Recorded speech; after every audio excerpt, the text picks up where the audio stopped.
आपको बता दें कि एक बार फिर से ब्रेकिंग बड़ी न्यूज है। आपको बता दें कि एक बार फिर से चौकीदार दफादार बहाली को लेकर केंद्रीय मंत्री चिराग पासवान और नीतीश कुमार को लेकर बड़ी खबर है। बिहार में चौकीदार बहाली 2026 का बड़ा धमाका सामने आ रहा है, जिसमें चिराग पासवान ने अल्टीमेटम दे दी है। और क्या नीतीश कुमार की सरकार झुक गई है, इसके वजह से ये इस वक्त की सबसे बड़ी खबर बन रही है। और आइए इस खबर को हम जानने की कोशिश करते हैं कि इस पूरे खबर में आखिर नीतीश कुमार, चिराग पासवान, इन दोनों ने आखिर ऐसा क्या किया है। क्या सचमुच में केंद्रीय मंत्री चिराग पासवान ने नीतीश सरकार को झुकाने का काम किया है। नमस्कार, मैं हूं संजीव और आप देख रहे हैं आप तक न्यूज। अगर आप हमारे चैनल पर नए हैं तो चैनल को जरूर सब्सक्राइब कर लें। आपको बता दें कि बिहार से एक बार फिर से चौकीदार दफादार बहाली को लेकर बड़ा अपडेट सामने आ रहा है, जहां पे बिहार के मुख्यमंत्री नीतीश कुमार और केंद्रीय मंत्री चिराग पासवान आमने सामने आते हुए दिखाई दे रहे हैं। बिहार में चौकीदार दफादार बहाली को लेकर चिराग पासवान की भूमिका काफी महत्वपूर्ण बनी हुई है। चूंकि इस पद पर काम करने वाले लगभग 80% लोग पासवान समुदाय से हैं, इसीलिए चिराग पासवान पर इस मुद्दे को सुलझाने का बड़ा राजनीतिक दबाव भी पड़ रहा है। वर्तमान स्थिति और चिराग पासवान के कदमों को अगर समझने की कोशिश करें तो आश्रितों की बहाली की मांग हो रही है। चौकीदार दफादार संघ की मुख्य मांग है कि आश्रितों की बहाली पुराने तरीकों से की जाए, फिर से पुरानी व्यवस्था को लागू किया जाए। चिराग पासवान ने मुख्यमंत्री नीतीश कुमार से मुलाकात करके आधिकारिक तौर पर यह मांग रखी है कि 2014 की नियमावली के तहत जो प्रावधान थे उन्हें फिर से बहाल किया जा सके। अगर देखा जाए तो जनरल बहाली का विरोध हो रहा है। सरकार ने हाल ही में चौकीदारों की सामान्य भर्ती यानी जनरल वैकेंसी निकालने का संकेत दिया था, जिसका काफी विरोध हो रहा है। चिराग पासवान के निर्देश पर उनकी पार्टी लोजपा रामविलास के मंत्री हालांकि संजय पासवान ने उप मुख्यमंत्री से मुलाकात की थी। और खबरों के अनुसार चिराग पासवान इस पक्ष में है कि जब तक आश्रितों का मामला नहीं सुलझता तब तक सामान्य बहाली की प्रक्रिया पर एक बार फिर से विचार किया जाए। अगर देखा जाए तो इसमें काफी राजनीतिक दबाव और मध्यस्थता की स्थिति भी दिखाई दे रही है। चिराग पासवान वर्तमान में केंद्र में मंत्री हैं और बिहार सरकार में भी उनकी पार्टी शामिल है और वे इस मुद्दे पर काफी निम्नलिखित तरीके से काम कर सकते हैं। सबसे पहली अगर बात करें तो वो कैबिनेट में दबाव है। अपनी पार्टी के मंत्रियों के माध्यम से बिहार कैबिनेट में इस मुद्दे को उठा सकते हैं। नीतीश कुमार से बातचीत भी संभव है, चूंकि वे एनडीए के महत्वपूर्ण घटक दल हैं और वे मुख्यमंत्री पर नियमावली में संशोधन के लिए दबाव भी बना सकते हैं। दूसरी तरफ अगर बात करें तो आंदोलनकारियों को आश्वासन भी मिल रहा है। हाल ही में उन्होंने प्रदर्शन कर रहे चौकीदारों से कहा है कि मैं हूं ना, जिसका मतलब है कि वे सरकार के भीतर उनके वकील के रूप में काम कर रहे हैं। अगर ताजा अपडेट की बात करें तो हालिया रिपोर्ट के अनुसार चिराग पासवान की सक्रियता के बाद सरकार और संगठन के बीच बातचीत के रास्ते अभी भी खुले हुए हैं। सम्राट चौधरी और लोजपा रामविलास के नेताओं के बीच हुई दीघा बैठक के बाद उम्मीद जताई जा रही है कि सरकार आश्रितों के हितों की रक्षा करते हुए कोई बीच का रास्ता जरूर निकाल सकती है। चिराग पासवान फिलहाल इस मुद्दे पर प्रेशर ग्रुप की तरह काम कर रहे हैं और वे एक तरफ सरकार का हिस्सा हैं तो दूसरी तरफ अपने कोर वोट बैंक को नाराज भी नहीं करना चाहते और उनकी कोशिश है कि बहाली की पुरानी व्यवस्था को फिर से किसी न किसी रूप में वापस लाया जाए। दूसरी तरफ अगर बात करें तो चौकीदार दफादार बहाली को लेकर जनवरी 2026 में कुछ महत्वपूर्ण घटनाक्रम भी हुए हैं, जिससे ये मामला एक बार फिर से गर्मा गया है। चिराग पासवान की पार्टी लोजपा रामविलास अब इस मुद्दे पर सरकार के भीतर सीधे हस्तक्षेप करने का मन बना रही है। अगर ताजा जानकारी और अपडेट्स के बारे में हम जानने की कोशिश करें तो मंत्री संजय पासवान और सम्राट चौधरी की जो मुलाकात हुई थी उसके बाद से लोजपा रामविलास इस मुद्दे को और ज्यादा गंभीरता से ले रही है।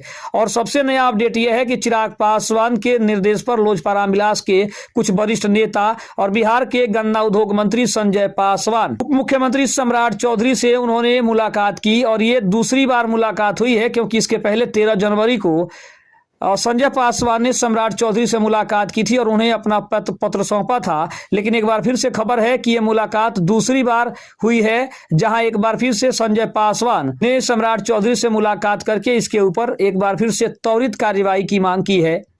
दूसरी तरफ अगर हम बात करें तो इस मुलाकात में दफादार चौकीदारों के आश्रितों की बहाली के लिए एक विस्तृत पत्र सौंपा गया है। मंत्री संजय पासवान ने मांग की है कि 2014 की नियमावली की जटिलताओं को दूर करके आश्रितों को नौकरी देने की प्रक्रिया जल्द से जल्द शुरू की जा सके। हाल ही में चिराग पासवान के पटना आवास के बाहर चौकीदारों ने धरना दिया था। इस पर चिराग पासवान की तरफ से ताजा स्टैंड भी सामने दिख रहा है। उन्होंने मुख्यमंत्री नीतीश कुमार से इस विषय पर पुनर्विचार करने का आग्रह किया है। चिराग की पार्टी का तर्क है कि चौकीदार व्यवस्था सामाजिक और पारंपरिक ढांचे से जुड़ी है, इसलिए इसे केवल ओपन वैकेंसी के जरिए नहीं भरना चाहिए। उन्होंने प्रदर्शनकारियों को भरोसा दिलाया है कि वह कैबिनेट में इस पर विशेष अध्यादेश या संशोधन के लिए दबाव बनाएंगे। जनवरी 2026 के अंतिम सप्ताह में सहरसा जैसे जिलों से कुछ आधिकारिक सूचनाएं आई हैं, जहां स्वैच्छिक सेवानिवृत्ति लेने वाले चौकीदारों के आश्रितों की नियुक्ति के संबंध में जिला प्रशासन ने आदेश जारी किए हैं। ये संकेत देता है कि सरकार कुछ खास श्रेणियों में आश्रितों की बहाली को लेकर नरमी भी दिखा रही है। वहीं बात करें तो चौकीदार दफादार संघ ने साफ कर दिया है कि यदि फरवरी 2026 तक सरकार कोई ठोस लिखित आदेश जारी नहीं करती है तो वे राज्यव्यापी आंदोलन और थाना घेराव करेंगे। उनका कहना है कि चिराग पासवान ने उन्हें आश्वासन तो दिया है, लेकिन अब वे रिजल्ट चाहते हैं।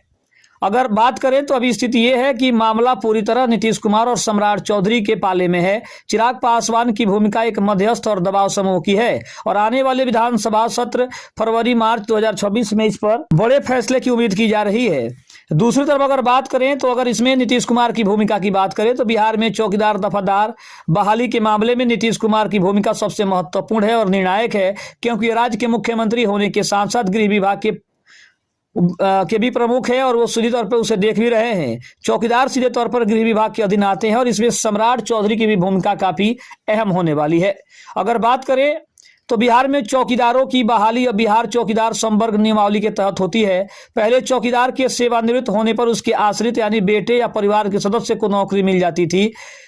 नीतीश सरकार के दौरान इन नियमों में बदलाव हुआ, जिसके तहत अब सामान्य प्रतिस्पर्धा के जरिए बहाली की बात कही गई है। मुख्यमंत्री की भूमिका यह तय करने में है कि क्या सरकार पुरानी आश्रित बहाली की परंपरा को फिर से कानूनी मान्यता देगी या फिर नए नियम के अनुसार ही बहाली होगी। ये सबसे बड़ा महत्वपूर्ण सवाल है। और अगर बात करें तो नीतीश कुमार का स्टैंड अक्सर कानूनी प्रक्रियाओं पर आधारित होता है। सरकार का तर्क है कि सुप्रीम कोर्ट के कुछ फैसलों के अनुसार सरकारी नौकरियों में केवल वंशानुगत आधार पर आरक्षण या बहाली नहीं दी जा सकती है। मुख्यमंत्री इस बात को लेकर सतर्क है कि यदि वे आश्रितों को बहाली देते हैं तो उसे कोर्ट में चुनौती दी जा सकती है, इसलिए वे ऐसा रास्ता खोज रहे हैं जिससे कानूनी पेच भी ना फंसे। वहीं अगर बात करें तो चिराग पासवान लगातार मांग कर रहे हैं कि आश्रितों की बहाली हो। नीतीश कुमार को अपने गठबंधन सहयोगी की भी बात सुननी है। नीतीश कुमार प्रशासन में पारदर्शिता और मेरिट पर जोर देते हैं, तो जबकि चौकीदार संघ इसे सामाजिक हक की लड़ाई बता रहा है। सूत्रों के अनुसार मुख्यमंत्री ने अधिकारियों को निर्देश दिया है कि वे उन चौकीदारों के मामलों की समीक्षा करें जिन्होंने स्वैच्छिक सेवानिवृत्ति ली थी। मुख्यमंत्री कार्यालय इस बात पर विचार कर रहा है कि क्या 2014 से पहले के प्रावधानों को कुछ शर्तों के साथ फिर से लागू किया जा सकता है। अंततः बहाली की अगर फाइल पर आखिरी हस्ताक्षर नीतीश कुमार के ही होने हैं तो चिराग पासवान सिर्फ सुझाव दे सकते हैं या दबाव बना सकते हैं, लेकिन कैबिनेट में संशोधन लाना और कानूनी बाधाओं को दूर करना पूरी तरीके से मुख्यमंत्री के हाथ में है। यदि नीतीश कुमार ग्रीन सिग्नल देते हैं तभी बिहार में फिर से आश्रितों की बहाली का रास्ता साफ हो सकता है। ये बात सभी जानते हैं और शायद इसीलिए नीतीश कुमार और चिराग पासवान आमने सामने हैं और शायद चिराग पासवान इसीलिए नीतीश कुमार और पूरे सरकार को घेरने की तैयारी में है, क्योंकि उनको लगता है कि अगर वो जब तक हस्तक्षेप नहीं करेंगे तब तक इसके ऊपर कोई बड़ा फैसला सरकार नहीं लेगी और जब तक सरकार या फिर गृह विभाग इसके ऊपर बड़ा फैसला नहीं लेता है तब तक इस बहाली को करा लेना या आश्रितों को फिर से श्रेणी में लाना काफी मुश्किल नजर आ रहा है। खबर आपको कैसी लगी कमेंट में जरूर बताइएगा। तब तक के लिए धन्यवाद। जय हिंद, जय भारत।